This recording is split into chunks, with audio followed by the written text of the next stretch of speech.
Good evening. Thanks for joining us on India Business Hour. I'm Shireen Bhan. The headlines that we're tracking for you tonight. Stock markets under pressure across the world after two big financial stocks collapse. Shares of a major Silicon Valley bank plunged 60% after booking steep losses to its securities portfolio. Cryptocurrencies melt after a major lender called Silvergate decides to shut operations. Global jitters rock the Wall Street. The Sensex loses nearly 700 points. Nifty down over 170 points. Bank stocks take it on the chin. The Sensex and the Nifty have lost over 1% this week.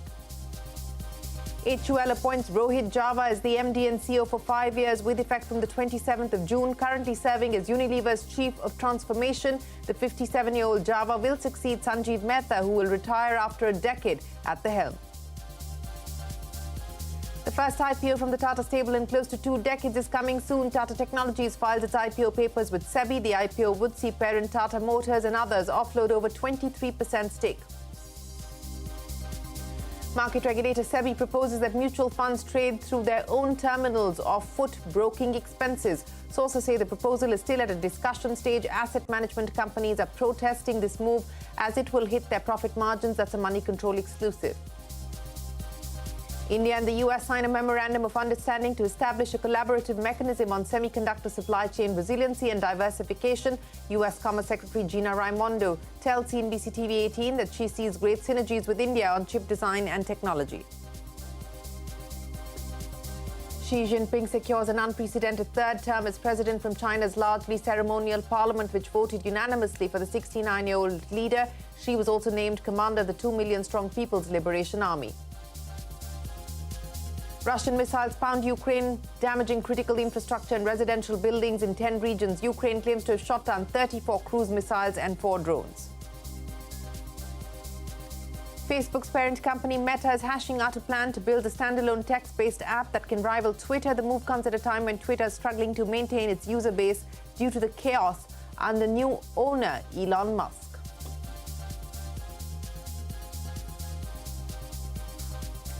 Well, let's start with the global market sell-off that we've seen. Stocks under pressure across the world with two big financial stocks in the US taking a beating. Add to this the comments from the Fed Chief Jerome Powell earlier this week warning about faster and higher rate hikes. All these factors roiling sentiment across markets. And here's a data point that's moving the markets. In February, more than 3 lakh jobs were added to the economy compared to the expectation of just over 2 lakh jobs. The Fed has been arguing for rate cuts, citing the strength in the economy, and this data will only add more weight to the Fed's arguments for rate hikes. Rima standing by with a quick snapshot of the global market action. Rima, not looking good today.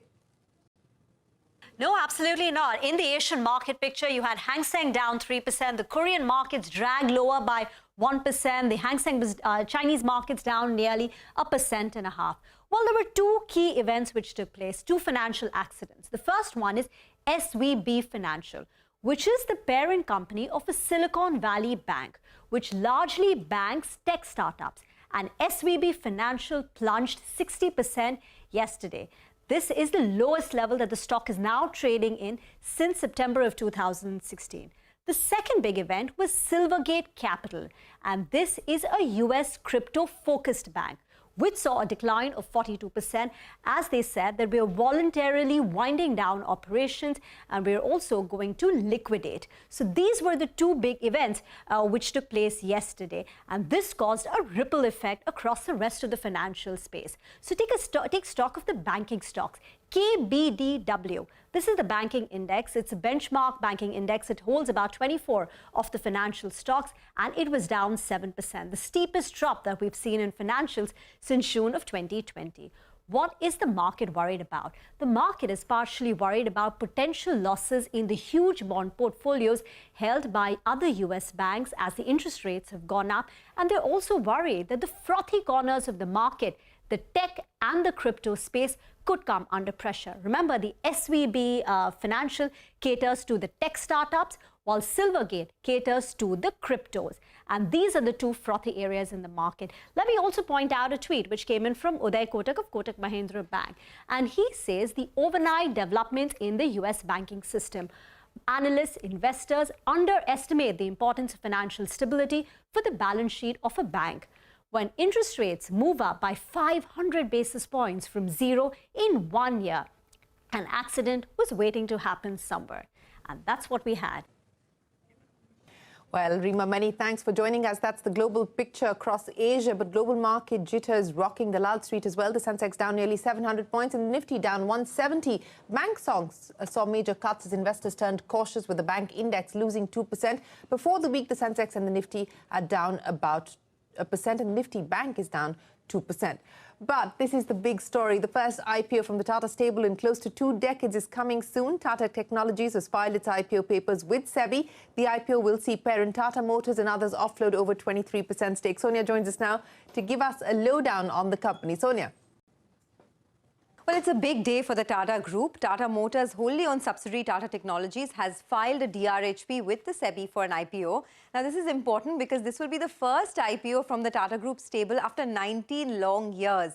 The last one was way back in 2004 when TCS came out with its IPO. It also assumes importance as this is the first IPO from Tata Group under the tenure of N. Chandra, who took over in 2017. Now, Tata Technologies plans to sell up to 9.5 crore shares, which is a little under 24% of its paid-up share capital. Let's talk a little bit about Tata Technologies itself. It's the IT services arm of Tata Motors, catering to Jaguar Land Rover and Tata Motors products. The company provides a range of services including IT consultancy, SAP implementation and maintenance and design consultancy, and has a very strong financial track record. Now, the FY22 revenue growth was the strongest ever at 46% year-on-year. And even if you look at the 9 months of FY23, the revenues of Tata Technologies grew about 15%, profits were up 23%. And if you map the margin profile over the last many years, you'll notice that the adjusted margins have increased from 16.5% in FY20 all the way to 19.2% in 9 months of FY23. But what about Tata Motors shareholders? How do they benefit? The monetization of stake in Tata Technologies, of course, is a positive for Tata Motors. But the Tata Tech IPO, along with the receipts of consideration of the EV deal that Tata Motors did with TPG, will help reduce the company's debt. Tata Motors is now well on track to achieve zero debt on its India business versus about 12,000 crores debt as on December 2022. And with this IPO, we will now have 3 listed Tata Group IT companies, TCS, Tata Elxsi, and now Tata Technologies. What are brokerages saying? Motilal Oswal put out a note where they said that they value about 25 to 47 rupees a share in Tata Motors for its stake in Tata Technologies. Back to you. Sonia, many thanks for joining us. And the other big corporate story tonight, FMCG major HUL is set for a change of guard. Rohit Java will take over as Managing Director and CEO for a period of 5 years, starting the 27th of June. He will succeed Sanjeev Mehta, who's set to retire in April, having served at the helm of the company for 10 years. Shilpa Ranipeta joins us now with more on Rohit Java. Shilpa. From a management trainee to MD and CEO. This is not the first time this story is playing out at India's largest consumer conglomerate. Like his predecessor Sanjeev Mehta, Rohit Java, who has been appointed as the next MD and CEO of HUL, has been with the Unilever Group his entire career. He started at HUL as a management trainee in 1988 and has risen through the ranks to serve as the Chief of Transformation for Unilever in London. He will join HUL on the 1st of April as CEO designate and then will be elevated to MD and CEO in June. He comes to HUL with extensive experience in the Asian markets, having worked not just in India but also in Vietnam, Thailand, Singapore, Philippines, Indonesia and China. Now, Rohit takes over HUL at a crucial time. The company and the FMCG industry have been grappling with inflation and weak demand, especially in rural markets. A recovery in demand and a resurgence in volumes will be key for HUL over the coming quarters, even as government data indicates a slowdown in urban discretionary spending. In addition, forecasts of El Nino are adding to the pressure as this phenomenon could derail a rural recovery. Java also has big boots to fill as he takes over from Sanjeev Mehta, but this won't be much of a challenge given Java's track record in both the Philippines and Chinese markets. Shilpa, many thanks for joining us. And as Sanjeev Mehta prepares to hang up his boots after 31 years at HUL, here's a look back at his contribution and the legacy he leaves behind. You have to create an environment where they can flourish. Sanjeev Mehta is a classic example of a one-company man. He's been with Unilever for over 30 years. He headed the business at Bangladesh, Philippines, North Africa and Middle East. In 2013, he returned to India to head Hindustan Unilever as an outsider and turned it to an advantage. Rural markets. I was in Unilever for 21 years. but I had not worked with Unilever in India. You know, when you come in as an outsider, you have an advantage. You can look at things with absolutely fresh pair of lens. There is nothing like a holy cow. You can challenge everything. And challenge he did. Under Mehta, HUL's annual revenue nearly doubled from 27,000 crore rupees to more than 52,000 crore rupees. That's a compounded annual growth rate of over 8%. The company's market capitalization has zoomed nearly fivefold from just over 1 lakh crore rupees to nearly 5 lakh crore rupees. Mehta's leadership began with a simple mantra: culture, capability and communication. That became the axis for growth. Of this millennium for the first 10, 11 years. From Surf Excel to Rin, to Pepsodent to Close Up and Dove, HUL has more than 50 brands across its 3 divisions: home care, beauty and personal care, along with foods and refreshment. 16 of these brands have a turnover of more than 1,000 crore rupees. Under Mehta's leadership, HUL has managed to drive premiumization across all 3 categories, creating a total turnover of 10,000 crore rupees through just its high-value products.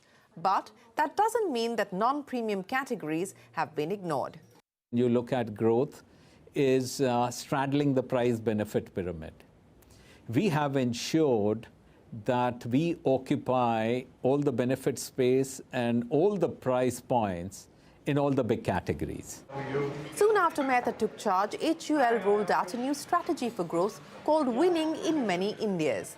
The new structure transformed the company from a 4-brand structure at the front end to 14 distinct consumer clusters that roll into 5 sales branches based out of 7 locations. But this was easier said than done.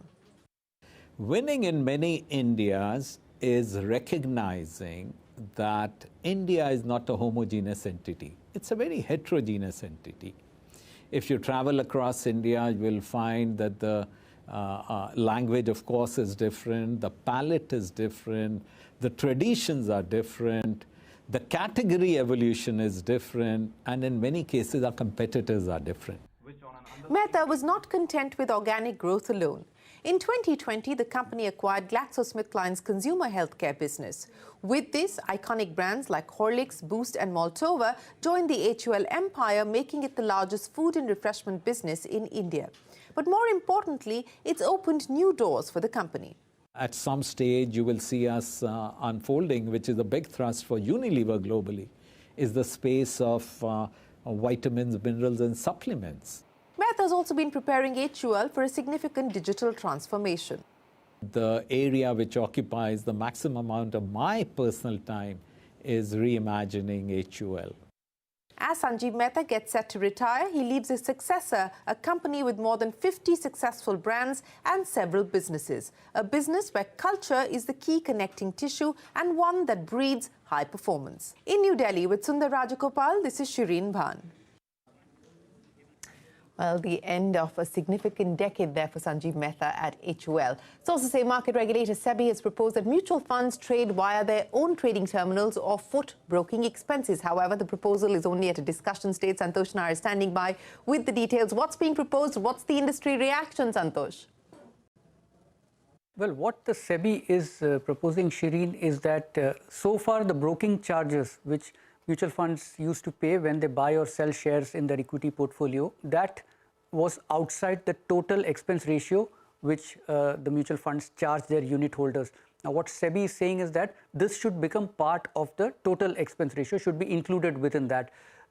And one of the solutions or one of the options that SEBI has offered to mutual funds is that to bring down the cost, they could perhaps take membership on the stock exchanges and do the trades through their own terminals. This could bring down costs over the longer term, but mutual funds understandably are not very happy about this. All right, Santosh, we'll be watching the space. Many thanks for joining us. India's industrial output grew by 5.2% in January versus 2.3% in the previous month. The growth rate is in line with the CNBC-TV18 poll. Electricity, infrastructure and manufacturing sectors have propelled growth in January. Consumer non-durables grew by 6.2%, indicating revival of rural demand. Boeing has announced that it will set up India's first facility to convert passenger planes into dedicated freighter conversion facility. The facility will be set up in Hyderabad in partnership with GMR Aerotechnique. Speaking with CNBC-TV18, Boeing India President Salil Gupte said the partnership will bring next-level capability for freighter conversion in India. Take a look. Orders are well over 1,000 now, given between both OEMs. I think it's probably over 1,200-1,300 now, given the latest Air India order that has been announced. We know there are more orders that will be coming on the way. Our customers have talked about those. I'll let them talk about those, not us. But I know that India can expect 2,200 aircraft coming in over the next 20 years. So you kind of have a sense for how high those orders might go here over the next few years. Well, that's Boeing. 2 people have died of the H3N2 influenza virus in India, one in Karnataka, the other in Haryana. Government officials have said that the victim from Karnataka suffered from fever, sore throat, among others. Around 90 cases of the virus have been reported in the country so far. The Health Ministry has held a review meeting on the rising cases and has issued an advisory to states to closely monitor the situation. India and the US have inked a crucial pact to build an alternate semiconductor supply chain. The Memorandum of Understanding will entail a collaborative mechanism on supply chain resiliency and diversification, along with incentive programs. However, no specific firms have made any specific commitments yet. Abhimanyu Sharma gets us more. An MOU has been signed between India and the US to enable better coordination over the issue of semiconductors. It will also determine the kind of incentives both the countries are going to give to semiconductor companies, and will assess a demand roadmap as far as the current supply of various chips is concerned. India is home to a massive amount of semiconductor design talent. The United States leads the world in semiconductor design. We have synergy there. We were able to come to a common understanding, which I am confident will help us, both the US and India, in expanding mutual cooperation and ultimately ensuring resilience in the supply of semiconductors. India wants to ensure that market access for domestic companies is not adversely impacted by the trade pillar. It remains to be seen what further developments will take place in this domain, even as both the countries are working towards collaboration in various domains. Abhimanyu, many thanks for joining us. We're heading into a break, but up next, as the war rages on in Ukraine, the birth rate has dropped sharply since Russia's invasion. A special report when we return.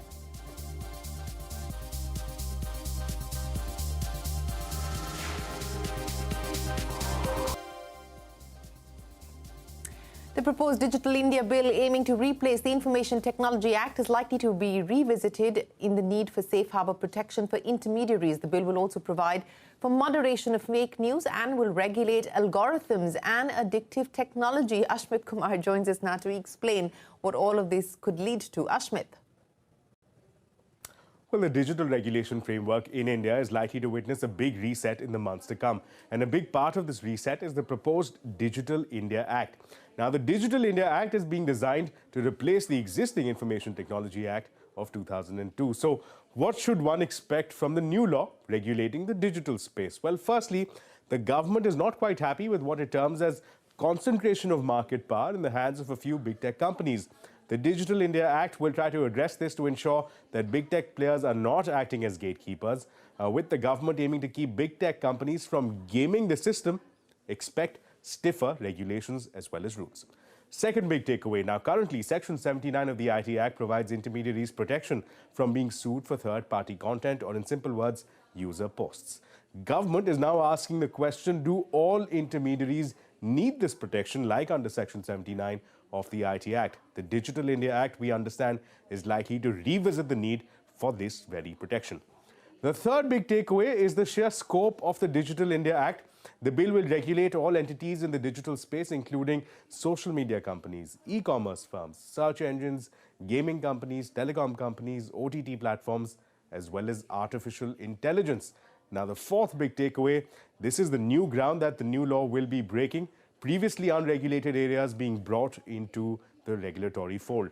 The bill will introduce age gating norms and will try to protect minors from addictive technology. Also expect provisions for moderation of fake news by social media companies. The bill will also propose regulation of the upcoming space of artificial intelligence. And finally, The bill will also propose some accountability of algorithms used by big tech players on their respective platforms. Now, with the government aiming to table this very bill in the Parliament by the monsoon session, the Ministry of Electronics and IT will have its hands full releasing the draft bill, engaging with stakeholders and securing the cabinet nod.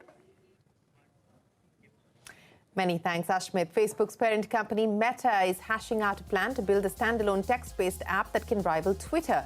This move comes at a time when Twitter is struggling to maintain its user base due to the chaos under the new owner, Elon Musk.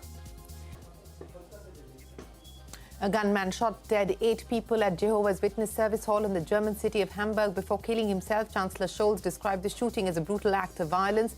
Authorities said the gunman was a former member of Jehovah's Witness and had left the community about 18 months ago, but apparently not on good terms.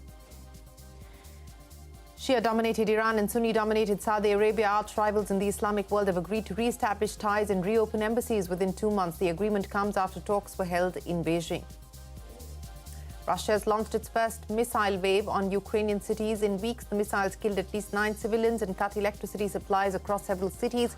Ukraine's military said its forces have repelled over 100 Russian attacks in Bakhmut in the past 24 hours. Meanwhile, as the war rages on, the birth rate in Ukraine has dropped sharply since Russia's invasion. CNBC-TV18 Sanjeev Suri reports from Kyiv. Consider some simple numbers. Population of Ukraine about 43 million.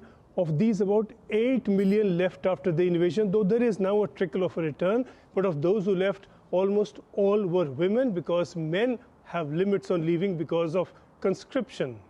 It has been more than a year since the invasion. So what is this doing to the birth rate of Ukraine, given how many fewer women there are now who potentially could be mothers? War has brought separation. Separation brings sorrow, but also, in devastatingly practical ways, lower birth rates. Men, women, murals all speak of the impact of the war on family. The consequences for families, for the nation itself, show up in stark simplicity at maternity hospitals across the country, such as this one in Kyiv. Коли почався ранок 24 числа рік тому назад.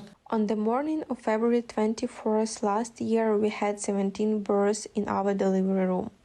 We had 200 patients in the hospital. The next month, the birth rate fell by 60% and stayed that way for many months. The birth rate was particularly low in the eastern and central regions where active hostilities have been taking place. A continuing decline without change could theoretically bring the end of Ukraine, and people have begun to see that. От у нас уже дуже багато пацієнтів, які народили вже. Over the last 3 months, the number of births has begun to rise. Through the war, many women have gone to see their husbands on the front, soldiers have visited home on leave, and more women are becoming pregnant. Some women are returning from abroad, others from the western regions to which they went, but the situation still does affect the birth rate. Overall, the birth rate remains lower than before the war. Reversing the decline is a family decision, but not one without a political overlap. And with that, it is time for us to wrap up this edition of India Business Hour. But before we go, on the 14th of March, CNBC-TV18 will host what will be India's largest summit on gender parity in the capital.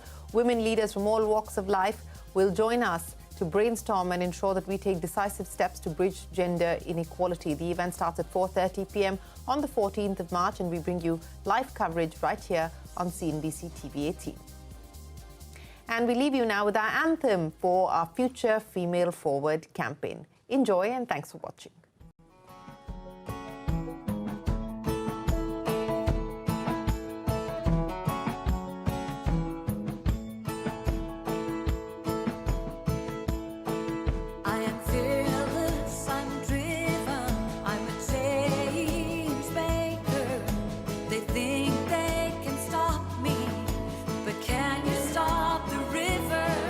Every time you shut a door, I will find me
तेरा नाम भी